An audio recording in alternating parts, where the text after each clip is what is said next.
ओडिया पक्षपालन अवसर में बाबा पंचलिंगेश्वर महाविद्यालय रक्तदान शिविर। बालेश्वर जिला नीलगिरी उपखंड बाबा पंचलिंगेश्वर स्नातक महाविद्यालय परिसर में महाविद्यालय युव रेड क्रॉस और रेड रिबन क्लब आनुकूल्य रे ओडिया पक्ष पालन करा जायछि।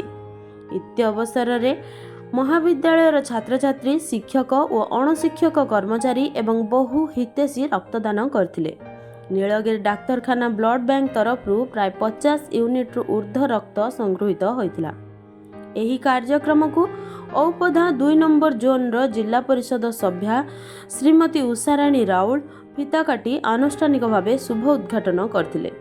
संतरागड़िया डाक्तरखानार डाक्तर देवी प्रसन्न पंडा, ईश्वरपुर डाक्तर हेनलता महांती, नीलगिरी डाक्तरखाना कर्मचारी वेणुधर राउल, सरोज कुमार पसा, संग्राम ज्योति महापात्र और राजेंद्र बेहेरा प्रमुख एही शिविर को तत्वावधान करथिले।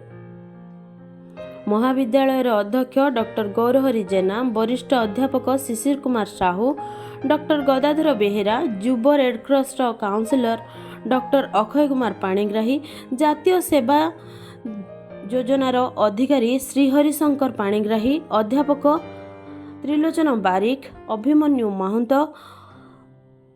परिवेशविद अक्षय पात्र, क्रीड़ाविद गंगाधर परिड़ा, अध्यापिका संघमित्रा राउत और अणशिक्षक कर्मचारी गिरिधारी जेना एवं मनमथ नायक प्रमुख परिचालना करथिले।